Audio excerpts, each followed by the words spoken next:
Greetings. Greetings, one and all. Greetings to you. I haven't changed the time of the show. It is just convenient for me to come during this time because I have scheduled appointments and meetings. So I thought, let me vent what I need to vent. So when I get into the sessions I need to get into, when I go to do my usual rounds, I cannot contaminate the innocent folks with whatever I'm carrying. So I rather come on early and get my piece out before I get on to whatever else the day has to offer. I can tell you straight off, it might be a celebratory thing that folks might think that, well, Dr. Persaud is happy, he's celebrating, he has achieved his objective, he has managed to contribute towards the massive victory for the PPP, and I'm getting all these messages. You know what? Not a funny thing. Do you know what a disappointing thing is? Let me tell you what the disappointing thing is. I've received many messages. Persons even text via normal SMS. All the way from Europe, text.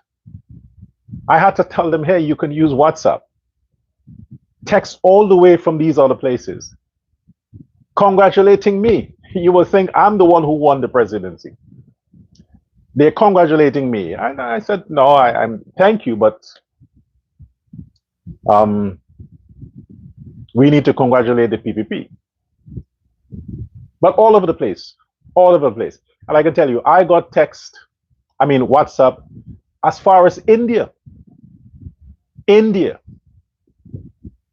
You know, because the folks there, they have reached out when this evil man that the PNC stood beside, when he desecrated Mother Lakshmi, and I was the only one, mind you, Dr. Love Persaud, was the only person, the only voice on social media, the first and only voice to come out and condemn and criticize and call for justice for what that baby Skello guy did, desecrating the name of Mother Lakshmi.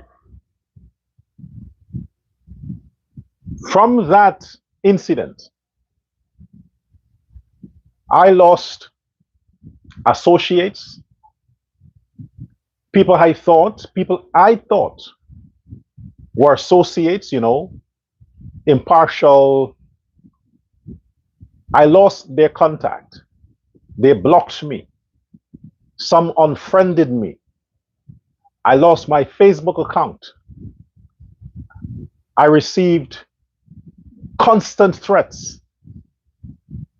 All of that. And to put a crown on the persecution, I've lost thousands in investment because of that.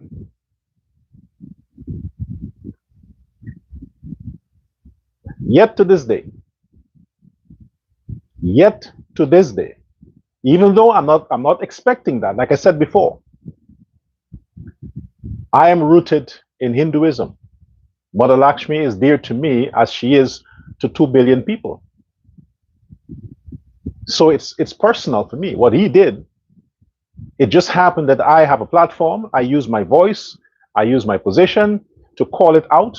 And as a consequence, more people picked up that tempo, and the man faced the justice system, but not to the fullest extent. That's the man that I constantly call out Aubrey Norton for standing with and getting a lawyer for. I pointed it out. I called him out. Nobody else, it was me. The people who did it after I had the balls to come out and condemn it as a black man. Then other people, pretended and like, oh, we caught. No, I was the first. But do you know who extended appreciation for that? Not the priest, not the temple worshippers, not the Hindu organization. No. The average loyal devotee of Mother Lakshmi, of Hinduism, they reached out to me. From India, Africa, America, China, they reached out. And Guyana, thanking me for standing up. Nobody else from the so-called elite Hindu community reached out. None of them. Because it didn't bother them. It didn't bother them. The average sincere devotee, pure of heart, they're the ones who reached out. One of them even offered to support my channel, to donate. I refused. I said, no. For what I've done for Mother Lakshmi, I can't accept your money. That's personal for me. But thank you for the praises. Thank you for your prayers. I'm saying that to say, the people who reached out to me over the past few days, from yesterday, today, even before, are not the toppers of the PPP. Not those people. Not the elite of the PPP. Not these government officials. You would think the fact that they get another chance to keep milking whatever they're milking, you would think they would be more appreciative of the sacrifices people like me have made for Ali's second term. You would think they would reach out just to extend from member to member. We did it. They didn't. They are too busy planning and fighting and sucking up to the president and the vice president to either keep their position or secure another position where their milk keeps coming. The people who reached out since A matter of fact, the week leading up to the elections, the people who constantly reach out practically begged me, say, hey, please, don't switch, please, as if I'm that weak. I told you folks, I was offered money to support Win, and these others, I refused it. So you didn't have to beg for that. I told you, I'm loyal to the PPP. I told you, Chetty appeared to me, said, hey, prove your loyalty. Well, I proved it. I proved that I'm a Janganite. I proved that. That's for sure.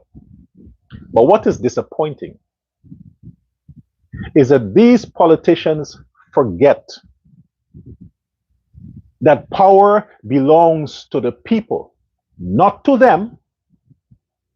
And it was demonstrated over the past few weeks, and it climaxes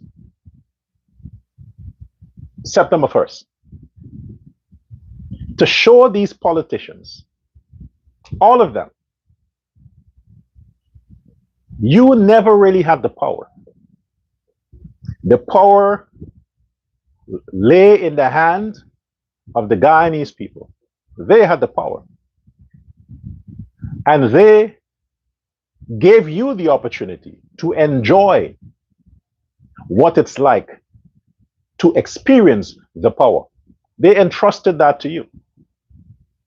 The Guyanese people, like I've asked them to do, did for the country what they never did before.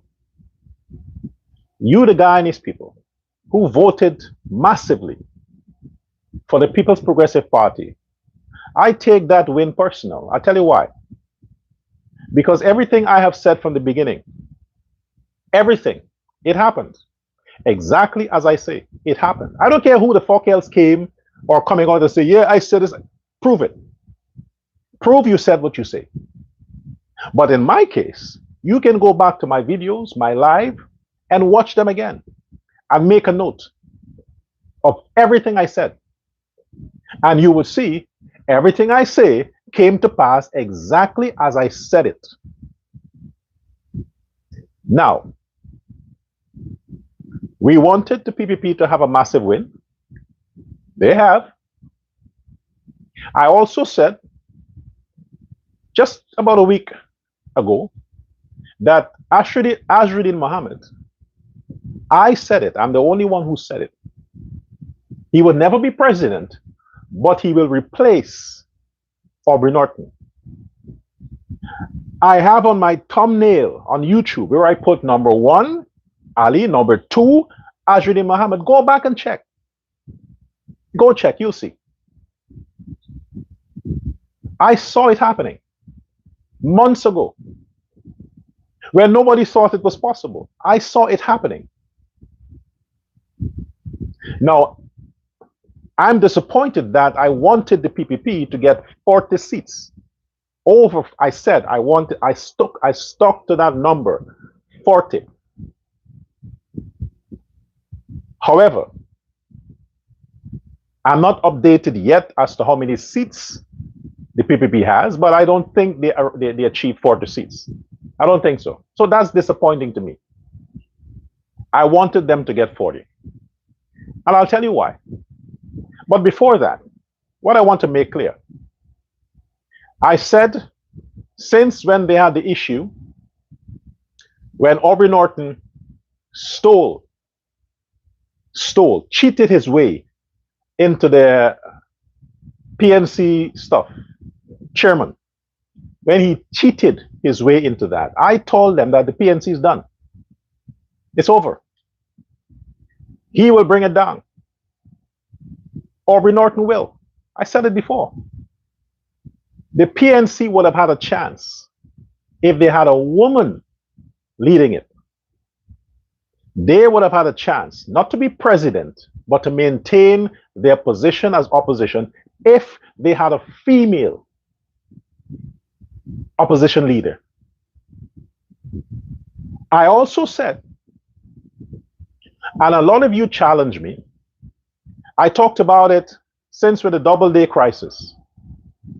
Am I not the first one and the only one who aggressively unapologetically condemned what they did to the Doubleday Hotel. I called them out for it. I criticized them for that. My whole family, relatives turned against me because I did not push the propaganda and the negative news and the lies of the PNC and the WIN people. Well, WIN didn't exist then, but I didn't push the propaganda for those sides. My relatives turned against me, threatened my kids, threatened me because of the Doubleday Hotel crisis, that I was the only one who first stood up against it. Then all these hypocrites came after and say, well, yeah, it's not true. Yeah, it's not this, but I was the first. It will go down in history, but I was the first who stood up publicly and denounced the atrocities, the crimes, the cruelty that the ghetto committed against the decent Guyanese citizen, namely Indo-Guyanese and the decent Afro-Guyanese. It was I. Go back and look. Scrub the internet. Facebook may have shut down a few of my accounts, but the records are there. You can find it. It was I. With all of that, the elections, that situation, and all the crises that I would have talked against, even the Linden situation, the only people who continually reached out, poured their heart out, even made their contributions available, were the average, law-abiding, decent Guyanese, Indo-Guyanese, and a few blacks, but largely Indo-Guyanese. They're the ones who keep pushing me, say, hey, please don't quit on us. Don't quit on us. Don't give up on us. They did. To this day, no politician of prominence from the PPP ever reached out. They're putting their people. They're having their people contact me. They're too big for that. No, they're too big to make contact. They have their people making contact with me. And most of the time I refuse. I said, I don't want to talk to you. If X want to talk to me, let the fuck X take the phone and call me himself. Don't put you to call me. But like I said, it was because of my loyalty to Chedi Jagan and the PPP as a party. That's why I was consistent and I continue my message, my fight, and the struggle despite my personal losses. Because I wanted to make sure that no other party occupies the seat in government. I'm not loyal to President Ali or Jagdeo. I keep saying that. I'm loyal to the PPP. With or without them, I would stand with the People's Progressive Party. However, why all of that matters now, I'll get that to you. But I want to read something for you. Bear with me. Hold a second. Why it matters. I pulled this up. To the Christian brothers and sisters, as we say, right? Christian brothers, I pulled this up. I want you in particular to listen to me. Christian brothers and sisters, listen to me. Get your Bible. Get your Bible. Turn to Psalm, the book of Psalm, chapter 1. Christian brothers and sisters, get your fucking Bible and turn to Psalm, the book of Psalm, chapter 1. I'll give you 2 minutes. If you're in your car, your home, wherever, pull it up. Read with me. Just the Christians. Just the Christians. From the first verse it says, blessed is the man that walketh not in the counsel of the ungodly, nor standeth in the way of sinners, nor seated in the seat of the scornful. 2. But his delight is in the law of the Lord, and in his law doeth he meditate day and night. 3. And he shall be like the tree planted by the rivers of waters, that bringeth forth his fruit in his season. 4. The ungodly are not so, but are like a chaff which the wind driveth away. 5. Therefore, the ungodly shall not stand in the judgment, nor sinners in the congregation of the righteous. 6. For the Lord knoweth the way of the righteous, but the way of the ungodly shall perish. Your Bible said that. All you so-called holy, church-going, oh my gosh, Jesus is, all you fuckers, that's what your Bible said. Blessed is the man that walketh not in the fucking counsel of the ungodly. That's what it says. You want to know?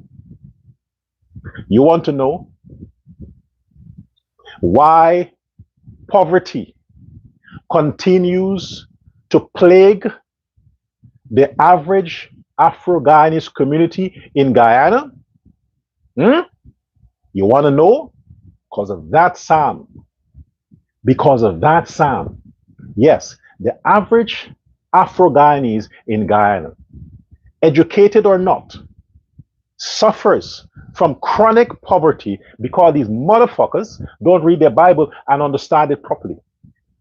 They don't read it, and if they read it, they don't understand it properly. All they do is to go to the church, take their last money, go to the church, and fake praising God. Fake, oh, Holy Spirit, oh, they're fucking faking that. That's all they do. But in their mind, they're filth. In their mind, they're not free. They're not liberated. They're sick. The average Afro-Guyanese. That's your problem. Your problem is not the PPP cabinet or government officials. Your problem is not even the fucking PNC who starved you in 5 years. It's not them. You have demonstrated. Yes, Monday. You have demonstrated that you are your own destruction. You are your own enemy. You are your own racist. You, Afro-Guyanese, you are your own fuck-ups. You are. And let me go further. While I have said what I've said, when I say that a lot of you need to go back to Africa, that I meant. Because I think if you follow your track back to your origin, you may tend to also reverse the effects of slavery. You know, you go back. So everything you put on while you come forward, you would go back in time and you release it. So when you go back to Africa, you will be there as a virgin, free, uncorrupted, pure. Then you can start over with a different mindset. That's what I'm hoping to achieve. But as long as you are in your current state, always looking for a hero, always looking for a leader, always looking for someone to make you feel important or look good, you will continue to face the curse of Psalm 1st. Continue. I have made a decision that when I get to the department where I can achieve this, I'm officially changing my name. Because you see, my name that's on my birth certificate, I am identified as Afro. I'm going to change that. I have the power to do it, I'll do it. And I'm going to take permanently the title of Persaud. Permanently. I want to be identified with that group of people, Indians. I don't want to be identified with whites, Chinese, and definitely not fucking Africans. But I want to be identified with Indians. Indians. Did I say it right? I mean Indo, East Indian, origins India, Hindus. So I'm going to permanently change my name to reflect that decision. Because even though I had second thoughts, you Negroes helped me to be confident that I'm doing the right thing in changing my name permanently. You helped me. You see, you made me feel so good and happy that a while back I said I identify as Indo-Guyanese. You made me feel proud that I did it, and I'm very glad I did. I'm glad I did, because what you did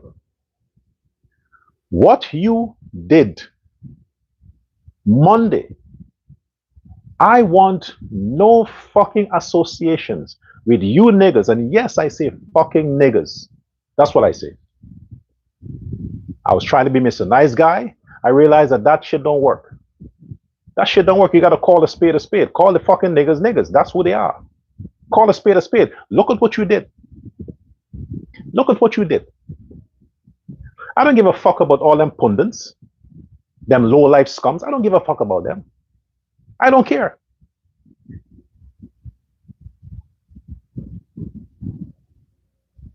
You have disgraced your Jesus. A lot of you are Christians. A lot of you who went out and voted for Muhammad are Christians. Church-going fucking Christians. You fucking hypocrites. You are Christians, a lot of you. If not all of you. And you betrayed your identity. You betrayed your religion. You betrayed the sanctity for what it means to be black, and you are calling fucking me a sellout? You're calling me Uncle Tom? You're calling me racist against my own people? That's why I said my fucking people is my mother, my brothers and sisters, and my children. The relatives who created issues with me, they are no longer my people. Now, I have decided to adopt an identity, which is Indo-Guyanese. I adopted that. By default, those who are in the PPP are my people. If you're black and you're in the PPP, you're my people. That's the definition of my people. But you motherfuckers, you went out and you consciously, purposefully, knowingly sold your soul. Didn't I warn you about what it means to sell your soul? I warned you, right? I told you about when you're taking money for your votes, you're selling your soul. I told you. You sold your soul to the new demon king. No longer the prince of the ghetto now. You made him king. He's no longer the prince of the ghetto. He's now the king of the fucking Negroes. Azruddin Mohammed is now the king of the Negroes. You made it possible, you fucking idiots. You made it possible. And what did you do? You openly, you did to the PNC what I couldn't have dreamt of doing to black people. I just wanted to send a lot of you back to Africa, that's all. That's all. I wasn't going to hurt you. But look what you did to the PNC. That is worse than what I had in mind. Look what you did. You made those grown men, man, you put them to shame. You showed them, you demonstrated to the world of how much you hate yourself. You think, I hate myself? Oh no. I love myself. That's why I'm Indian. But look what you did. You see, further, let me break this down for a lot of you idiots who didn't think so far. I'm always ahead. Okay? The Christians. You talked about the reason why you supported the PNC because Irfan Ali is a Muslim. Irfan Ali is this. And the Ali government is Hindus and Muslims. I heard you. I pay attention to what you say. I heard you. At least Irfan Ali has a clean record. Irfan Ali is a saint. At least he's a saint. He could be a priest. At least he's a holy man, man of one wife. At least he's a Muslim, but a darn good one. And he demonstrated for 5 years that he's both Muslim and Christian. Now, I would know. And I've said before, if you ever see any indication that something about Irfan socially may suggest he has some racist inclination, it is just an unconscious reaction to the environment to which he has to govern. The fear that we all have for the ghetto, even the president, may cause him to maneuver a different way or to surround himself with some kind of security. It's like the Americans. Even President Obama, most of his Secret Service were white because he couldn't trust his own people. It's a thing. But despite that, the blackest president you can find is Irfan Ali. The blackest. The most afro sympathizer for a leader is Irfan Ali. What you did, Afro-Guyanese, and you did it. I don't care about whatever district you have 200 people, 300 people who may seem to be Amerindian. They are very small. Azruddin Mohammed became the king of the ghetto because you fuckers made him the king of the ghetto. You did. And by virtue of that, you dethroned Bornham's legacy. You killed it. You killed your ancestral legacy. And you promoted a man you knew for 3 months. 3 months. Now let's get into some deep issue now. Irfan Ali is a Muslim, isn't he? A practicing Muslim. Azruddin Mohammed said on many occasions he also is a practicing Muslim. Didn't he say that? He did. So now you have two Muslims that are controlling your fucking lives, you stupid idiots, you black dumb fucks. Two Muslims controlling your lives now. The president and the fucking vice president. Oh no. No. In the eyes of the Guyana political field right now, Azruddin will be the vice president. You don't. This is deep, man. This is fucking deep. This is deep. Guyana has two leaders as of inauguration. Two leaders. President Irfan Ali and Vice President Azruddin Mohammed. Two leaders. They are both Muslims. Guess what? They're also both Indo-Guyanese.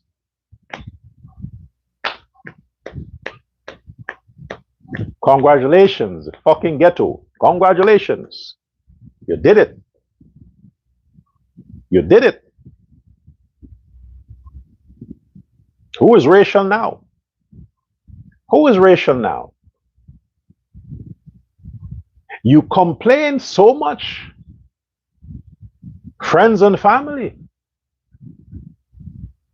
they help their people so much. You're forgetting, if it was not for the sanction, if it was not for the sanction, the Mohammed's family would have secured contracts with the oil in Guyana. Weren't they doing business with ExxonMobil? Didn't they secure contracts already for in the oil development? How did all of that stop? It wasn't the Ali government that stopped it. It was the Americans via the sanction. If there was no sanction, the Mohammeds, we would not have known about the 60 plus billion that they robbed.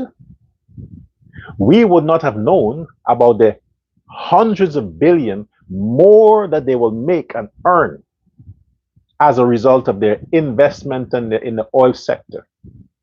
We wouldn't know.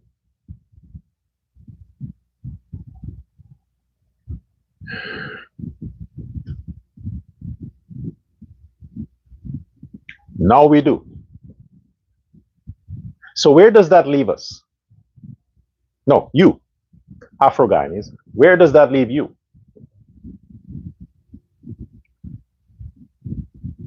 All of Azruddin Mohammed's troubles will disappear. All of his troubles will vanish. The tax evasion charges, the sanctions, it will fucking vanish. Disappear. Clean as a whistle.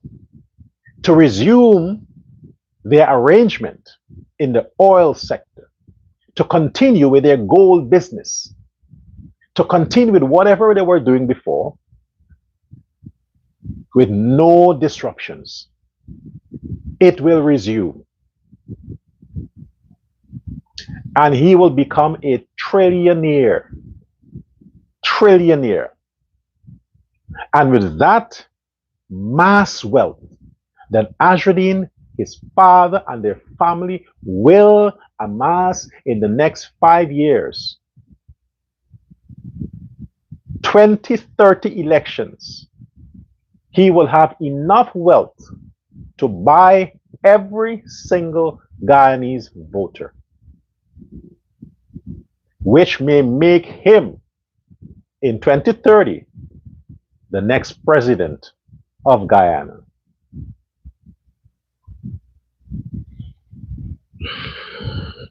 I tell you, this is deep.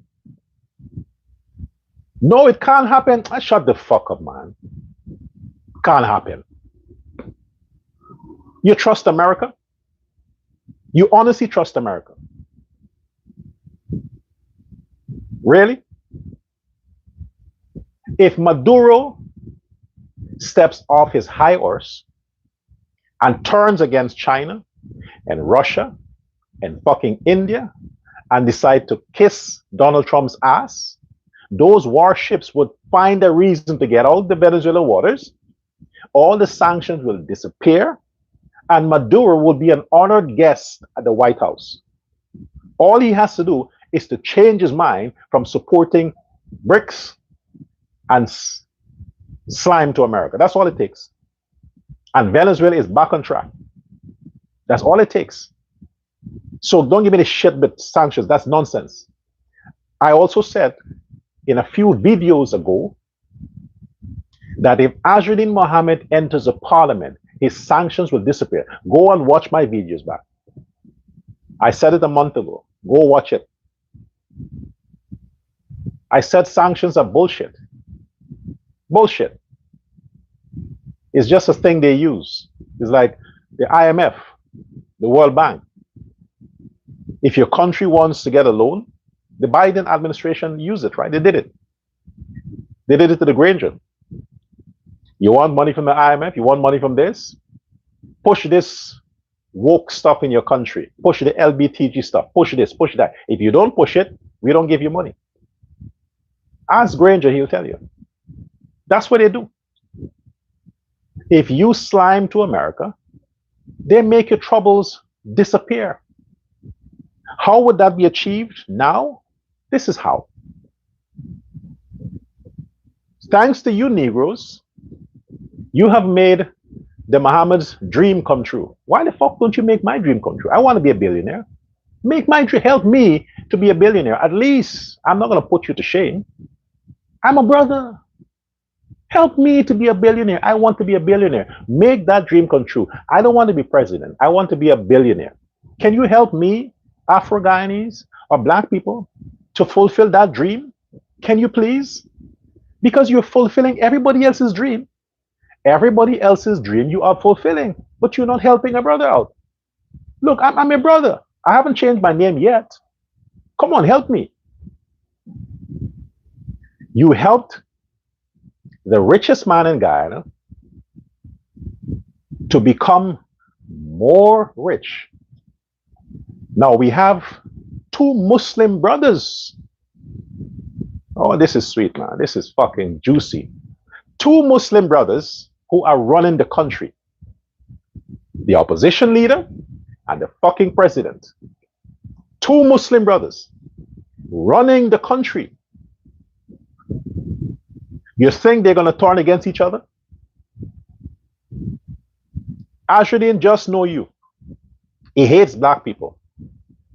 Before the sanctions, look who he hung out with. Go watch his pictures. Go watch this. Look at who he hung out with. Fucking Indians like himself. Rich Indians like himself. Oh, he was just hanging around that critic guy to get famous. Yeah, thanks to critic, people knew Azruddin existed, but he had a plan. Azruddin had a plan. And whoever his advisors were, they advised him well. So critic put him on the platform, and you niggas made him president. Good job.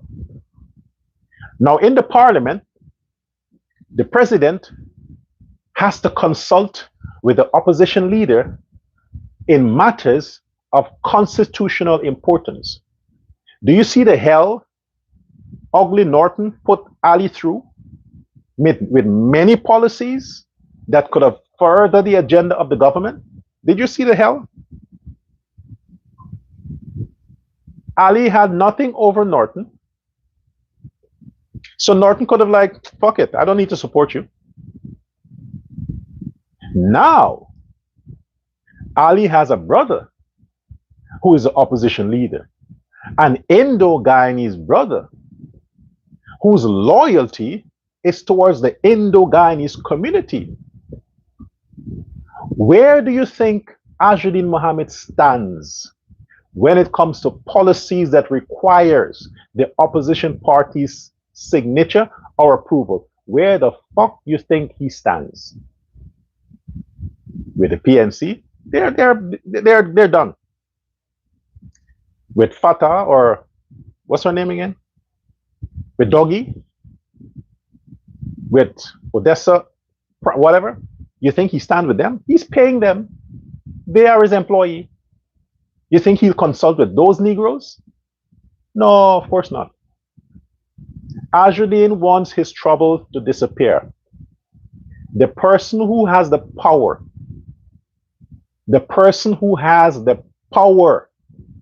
to make Azruddin Mohammed's troubles disappear is Irfan Ali. One phone call from Irfan Ali to the White House, sanctions will disappear. Now, why would Ali make a phone call to the White House? Because Ali would need all his policies to get the support from the opposition. And who is the opposition leader? Fucking Azruddin. Get a point? So there is no stumbling block in Ali's way. No stumbling block. He has Azruddin in his fucking hands. This is why the vice president could smile and blush and flirt, because they know they have the country now. They own the fucking system. Because they have an idiot who wants his troubles to go away, and they have the power to make it disappear. The internal struggles that Azruddin faces with the taxes and all these things, who can make that go away? President Ali. And you would forget it ever happened. In terms of the sanctions, who can make it go away? President Ali. Because the Americans need continued access to the oil. The Americans need certain regulations to be pushed aside. The government has the power to duck the regulations, to give more concessions. And if they say, hey, listen, I need to know I have the full parliament, and this guy, he's trouble for you, but he needs a favor from me. And as long as I grant him that favor, my troubles when it comes to passing certain laws and legislations and getting approval, I need that to disappear too. So how would it work? Don't worry, Ali, we'll fix the sanction thing. We'll find an excuse. We'll just, don't worry about that. Before you know it, the opposition leader will have a visit from the Secretary of State of America.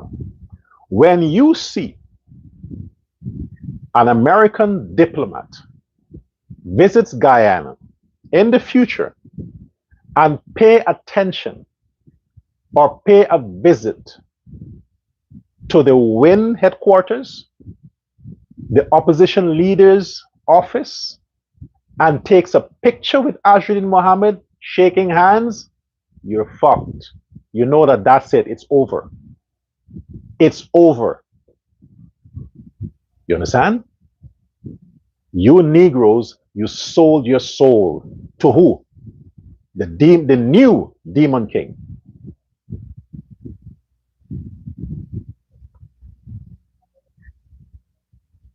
Oh yeah, all those cars that he's supposed to pay taxes on, now he has duty-free concession. Now Azruddin has duty-free concession as the opposition leader. Now he can bring a plane, a helicopter, no duties. He can now give the fucking GRA the Lamborghini. Hey, take it. You can have it. He can give it to them. And he can ship the latest model duty-free. As a matter of fact, he can get a gift from some American politician, duty-free concession. You have made the man's life easier, Negroes. You took away salary from the PNC. Azruddin Mohammed is now going to earn $1 million plus more benefits, plus duty-free concession across the board, plus free housing, free gas, all of that. The rich gets richer. You Negroes have done it. You fulfill what the Bible says. In the last days, the rich will get richer. This is a typical example of a rich getting fucking richer. Thanks to you. Where is your justification? That money you got, it will finish. Probably already finished. Try going to his place now. Try going after the swearing in. Try showing up at Azruddin's place. Try it. All of you who like, yeah, try it after. Try it. He can't associate himself anymore with the likes of a lot of you. You will have to meet his dogs, Doggy and Pata and these others. You'll have to meet them. Also, he will have to curtail them because they'll be members of parliament, right? So they have to now reduce their social media presence. They have to follow protocol. They cannot compromise the credibility of their party, which is now legitimized. They're the opposition. They have to watch their rhetoric. They have to watch their talking point. They have to now calm down and live a certain lifestyle. They can't no longer be associated with the likes of you. You niggas from the ghetto, no, now the win team can't be associated with you. It's bad for politics. It's bad for their image as parliamentarians. Now what? Where are you going to run? Back to the PNC? That's where you're going to run? We'll see. But that's what you did. You made Guyana Islam again. You made Guyana Indian again. You made Guyana Sharia law again. If you think Ali was strict on crime, now Ali's policies on crime would have no opposition. Why? Because if Ali decided to bring certain policies that has a Muslim twist to it, how could Azruddin say, no, I got to think about my following, I got to think about my constituents? He don't give a fuck about you. You're like, yes, jail them niggas. Go get them. Yeah. You did it. You betrayed your own. You made the rich richer. No, you can't cuss the Indians anymore. You can't cuss the Indians. No, it's not corruption. It's not corruption anymore. It's you. You are the corrupt ones. You sold your soul. You betrayed your own kind. And the rest of you who did not go out to vote, I don't blame you. I don't blame you. Aubrey Norton is he's not significant. He's not important. Nobody wants to vote for him. So yes, I get it. I understand. But those of you who voted for the PPP, you made the right decision. You made the right choice. You did the right thing. But understand, the next 5 years will tell if your decision was right. That will determine, because now you have an opposition whose the government has in their pocket. The opposition leader that I predicted that will replace Aubrey Norton, and he has replaced Aubrey Norton, is going to approve every policy from the government. Every policy. And Ali is a smart guy. He's not going to get rid of Azruddin's troubles overnight. He's going to little by little. And then coming up to the next election, the issues will rise again. Coming up to the next elections. But this is how you Negroes, this is why the world talks so ill of you. You have no self-worth, no pride, no dignity. You can't sacrifice. You can't hold yourself down. You can't be consistent. It's you easily to sell your soul. Didn't I say that, man? I am in honor of the Indo-Guyanese culture. The Indo-Guyanese that you think voted for win are from the ghetto. Some nigger is fucking that woman, or some bitch, some ghetto bitch is sucking on that Indian dick that is voting for win. But the Indo-Guyanese would never betray the PPP. Never. But you niggas, every time somebody surfaces, oh yeah, win, oh yeah. You keep hurting your own people. Hurting your own people. Now look what you did. Now the PNC is silent, non-existent. They're done. And I mean it. They're done. But there is hope. It's not over yet. There is hope. Here what the hope is. Take me serious in this. Here what the hope is. Azruddin Mohammed is a hustler. Azruddin Mohammed is an opportunist. Okay? He's a lowlife, a hustler, an opportunist. And in the first year, he's going to betray all you niggas. He will betray you. And that is what you will need to abandon him. So there is no chance for Azruddin Mohammed after this. This is a one-time thing for him. This is a one-time thing. He's done. This is a one-time thing. The PNC can only recover if they disassociate themselves from all of these criminals on social media that are speaking on their behalf. They have to disassociate themselves. The whole country know about their crimes. The whole country know about their agenda. Disassociate yourself. That's one. Secondly, get rid of Aubrey Norton. Aubrey Norton has to go. Vincent Alexander, all those racist bastards in the PNC has to go. You have to get rid of them within the first year. Get rid of them. Don't start any other party. Don't start any other party. All the people who left the PNC, go back. Brooms, you're fucked. Walter Desir, you're fucked. Nobody wants you as politician. Go back to the PNC. Nigel Hughes and all these others, you're fucked. Nobody wants you. Go back to the PNC. You have to go back. Forget about this AFC. Forget about that. You need to stop this shit. WIN is not an offshoot of the PPP. WIN is an offshoot of the PNC. The PPP didn't make WIN what they are. You thought WIN would have crippled the PPP, but you're dealing with Indo-Guyanese here. Indo-Guyanese are loyal to the core, man. You can't break the PPP. It's not possible. The PPP is like Hulk. The more you try to break them, is the larger they become.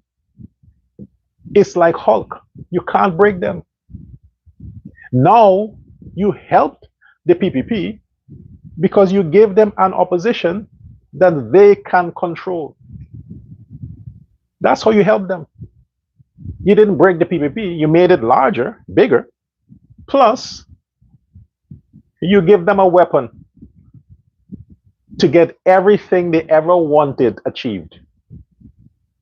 You did that, PNC, because of your stupid leader, Aubrey Norton. Get rid of him. Have a discussion. Say, Norton, we have 5 years, 4 years to rectify this. Get rid of them. Stop talking about corruption, corruption, corruption, because you can't prove it. You can't prove it. Enough of that. Get rid of Norton and all those people who are the face of the PNC. They're turning off the black people. They're turning off them. They're turning them off. Get some new folks. Trustworthy people. Rickford Bork, all these other people, Melly Smell, they are dogs. They are dogs. They belong in the kennel, in the fucking pen. Leave them there. Disassociate yourself from them. Nobody wants anything to hear from them or to do with them. Forget about them. Let them go with WIN. But this is Azruddin Mohammed's first and last chance. He is finished after this. He's done.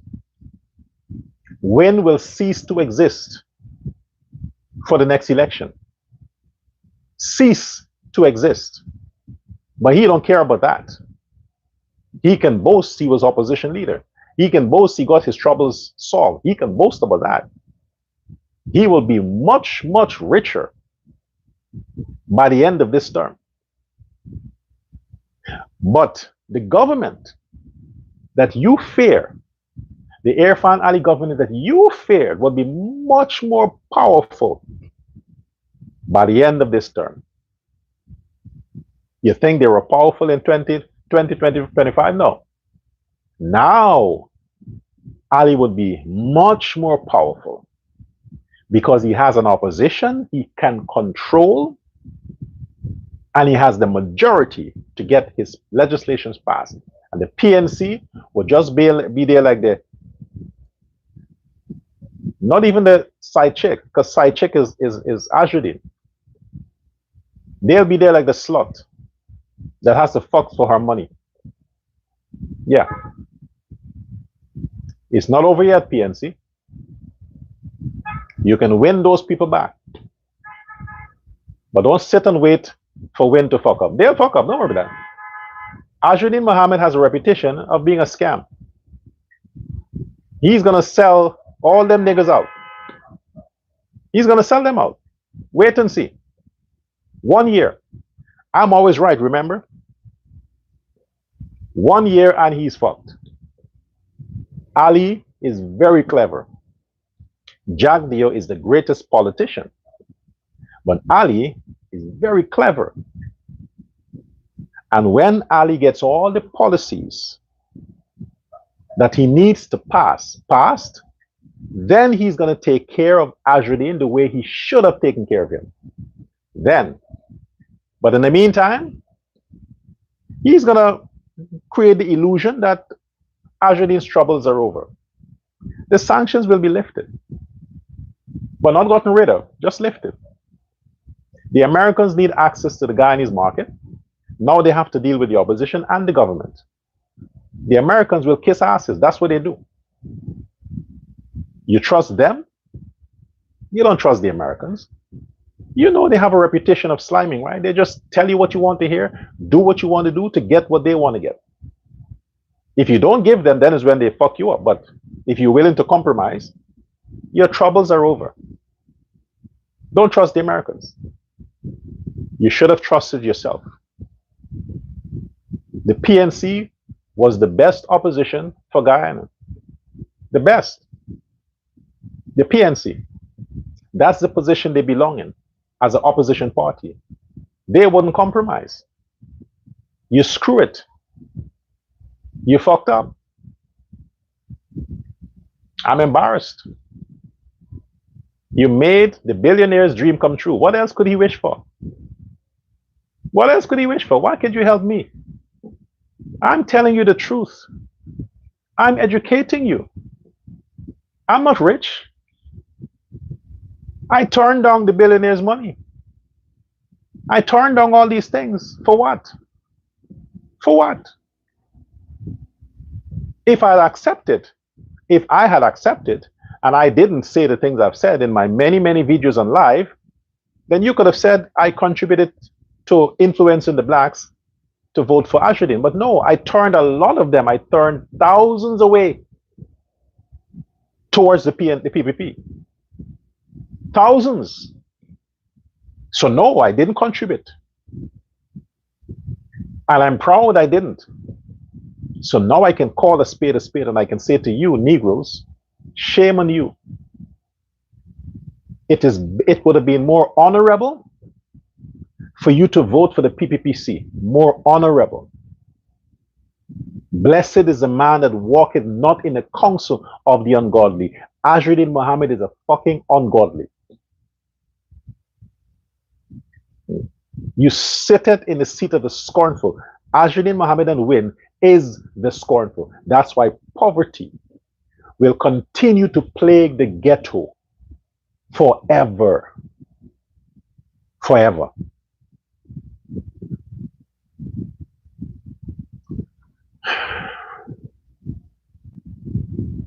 Again, I want to thank all the people. I'll still be here, but I want to thank all the people who reached out. Thank you for your congratulations. But I repeat, while I'm happy that the PPP continue to progress, develop Guyana, I'm loyal to the PPP, not to Ali, not to Jagdeo. If they fuck up, I'll call them out too. But it's the ordinary people. You, the ordinary people of Guyana, you have the power. You give your power to these people. You made a billionaire more powerful. You made a government more powerful. You did it. Now I'm going to look to see how they thank you, how they show you how grateful they are. Now I'm going to look and see. And I promise you this. If I feel that the new Ali administration is not showing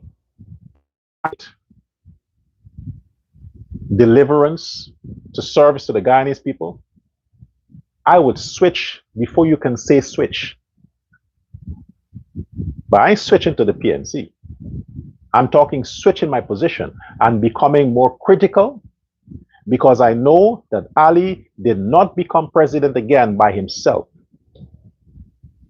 It's you, the people, who made him president again. So if I see any fucking arrogance, the nice guy Ali was for the past 3-4 years, the Mr. Nice Guy, the super guy, if I see any changes in that, now you get a second term and you think, okay, it's my last term and I'm going to be pompous. No, if I see any indication that President Ali becomes a different person, arrogant, I can tell you, I can promise you, I'm done. Yeah, that won't happen. So the same people person, loving, caring president, Irfan, that you were for the past 5 years, you better continue that. You better continue on that same path. Because any changes is going to fuck up the PPP's chances of 2030. And 2030 will, just like that. You go to sleep tonight and you wake up tomorrow, it's 2029. Don't take time for granted. Every day matters. I keep saying, surround yourself with people who have the interests of the country at heart. I'm not concerned about win. I mean, come on. Anyway, the more I think about it, why didn't you niggas think, man? Why didn't you look at the camp of win and understand what you're doing to your country? You keep seeing Azruddin Mohammed, but look at the people he surrounded himself with. Look at the people. They're the ones you're proud of to represent who? Who are they representing as opposition? Who? A few Amerindians? All Boys Town? Agricola? Who are they representing? Tell me, how does this work? We know who the PPP is representing, but who is WIN representing?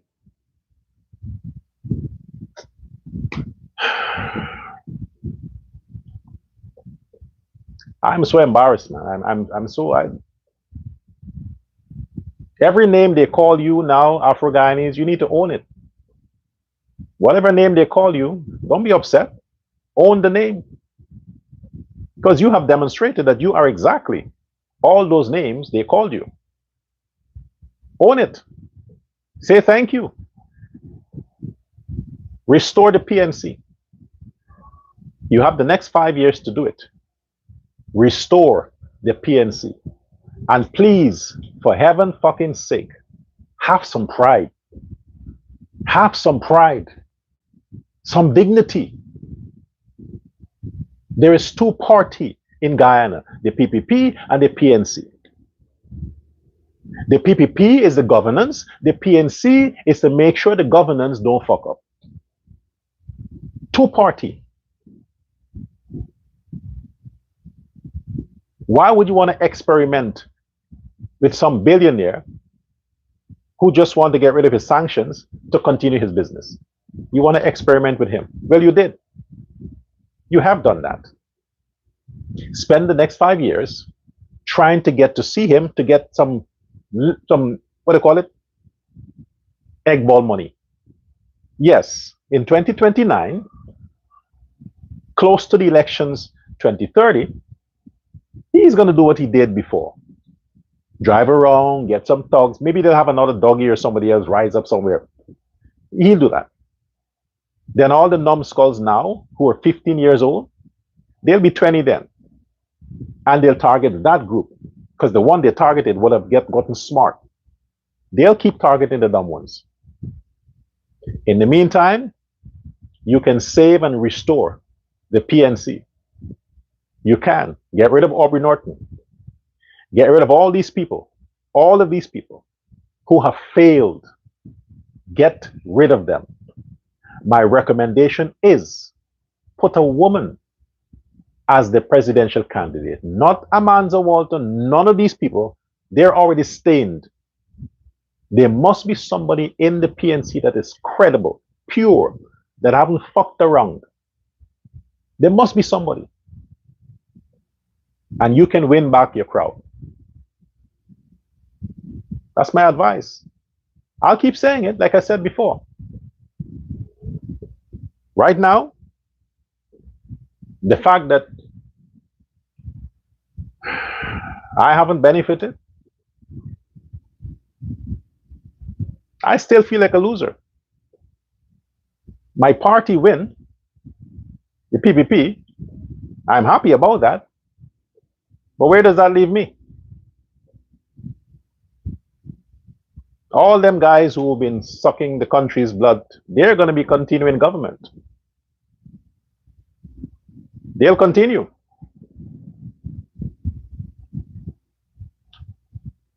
Don't worry, don't worry. I'm not going to quit.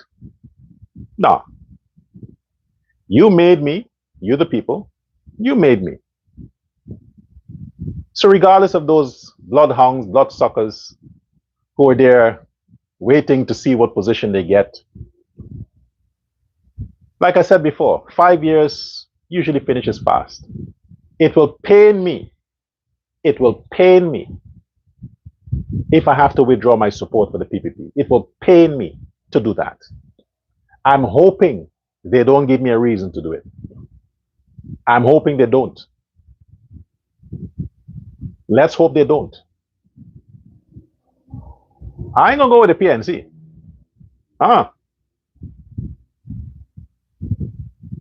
But let's hope the PPP don't disappoint me. Because if Guyanese don't see improvement in their lives, then it's personal for me. I want crime to stop. I want people to earn more. I want to see the country continues to grow. And I don't want to hear anything about fucking corruption, man. It's enough. I am tired of it. I don't want to hear that anymore. I understand Ali would have to compromise because he would need the opposition leaders' consent in many issues. So I understand. He has to play politics. I get it. I get it. I won't blame Ali for that. I blame the black people who made Azruddin Mohammed king of the ghetto. I blame them. You put Ali in that position where he has to now play nice with a sanction man. The priest has to hug the criminal. You niggas caused that. Just remember, I'm leaving you with this sight. I'm leaving you with this image. Azruddin Mohammed, your opposition leader, is Indo-Guyanese, Muslim. President Irfan Ali is Indo-Guyanese, Muslim. You have two men controlling the country. Both are Indo-Guyanese, both are Muslim. Where does that leave you fucking Negroes? Think, you stupid fucks. Where does that leave you? Calling me racial? Look at this shit. Fuck, man.